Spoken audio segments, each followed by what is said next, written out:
Toda la materia está compuesta por diminutas partículas indivisibles conocidas como átomos. Y no fue hasta 1808 cuando el científico británico John Dalton, inspirado en este concepto, fundamentaría una teoría atómica moderna basada en evidencia experimental. A partir de aquí surgieron varios modelos, como el de Thomson, Rutherford y toda la revolución cuántica del siglo XX, que acabó con el modelo atómico actual. Pero bueno, este no es el tema de este video. Aquí lo interesante ¿es realmente posible ver un átomo? Y de ser así, ¿cuáles son esas técnicas que te permiten hacerlo?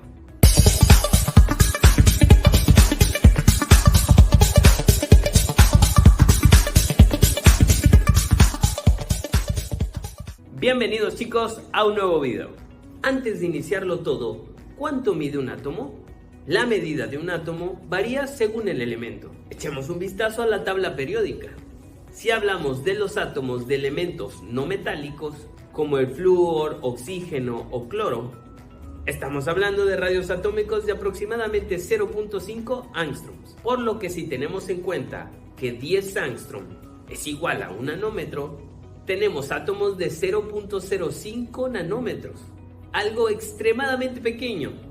¿Qué pasa si nos vamos a los átomos más grandes?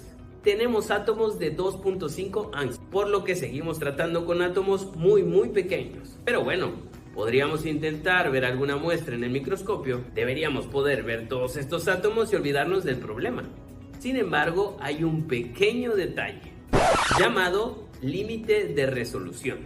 Es decir, no podemos ver algo más pequeño que el valor de esa variable, la cual está descrita por la siguiente fórmula.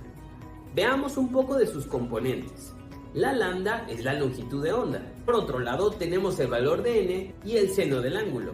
Y bueno, ¿en qué consiste esto del ángulo? Básicamente se refiere al ángulo de apertura, Na por sus siglas en inglés. Y la última variable es n, el índice de refracción, el cual depende del material. Por ejemplo, en aire es igual a 1, en agua 1.33 y en aceite 1.5. Tomando el ejemplo de la longitud de onda de 550 nanómetros, tendríamos una resolución aproximada de 275 nanómetros, lo cual es muchísimo más grande que la medida de un átomo, por lo que sería prácticamente imposible ver átomos a través de un microscopio óptico. Entonces, ¿qué podríamos hacer para mejorar la resolución? Si retomamos la fórmula, tanto n como el ángulo son muy difíciles de modificar, así que nuestra única opción sería modificar la longitud de onda.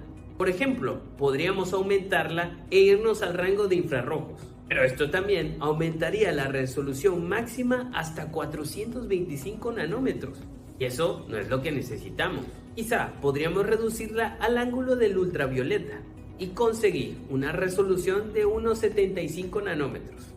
¿Mejora? Sí, pero sigue siendo demasiado alto. También, por lo que podríamos intentar seguir bajando, como por ejemplo a los rayos X, donde podríamos alcanzar una longitud de onda de 0.1 nanómetros y una resolución de 0.05 nanómetros, suficiente para ver átomos. Sin embargo, a partir de los rayos X, es muy complicado conseguir la imagen de un átomo. ¿Qué alternativa tendríamos? Exacto, los electrones. En 1942, Louis de Broglie pensó que si la luz podría comportarse como una partícula, tener un impulso asociado a su longitud de onda, dicho impulso claramente referido a una diferencia de potencial. Por lo que si aceleramos un electrón a unos 100 volts, el electrón toma una longitud de onda de 0.1 nanómetros. Pero de forma general, estos electrones se llegan a acelerar hasta 200 kilovolts, lo cual hace tener una longitud de onda de 0.0027 nanómetros. Listo, problema resuelto. Espera. Pero ahora tenemos que analizar la tecnología que nos permitirá ver átomos a partir de electrones. Todo inicia a partir de una fuente, básicamente un cañón de electrones, que consiste en un material que al calentarlo es capaz de emitir electrones en todas direcciones. Posteriormente, estos electrones pasan a una lente condensadora, capaz de focalizar todos estos electrones en un mismo punto. Y una vez en la muestra, los electrones pueden interactuar de diferentes formas, conocida como microscopía electrónica.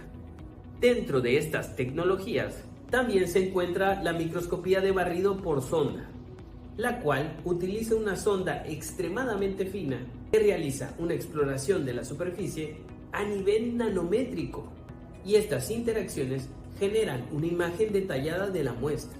Existen varios tipos de microscopía por sonda y además modos de funcionamiento específicos.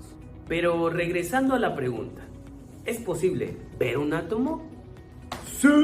Y es que la microscopía no solo permite explorar a nivel atómico, sino además intervenir y controlar estas estructuras a escala nanométrica, abriendo la posibilidad de múltiples aplicaciones. Sin embargo, también plantean desafíos éticos y de seguridad que deben ser abordados para garantizar su uso responsable en beneficio de la sociedad. Y bueno, nos vemos hasta la próxima. ¡Chao!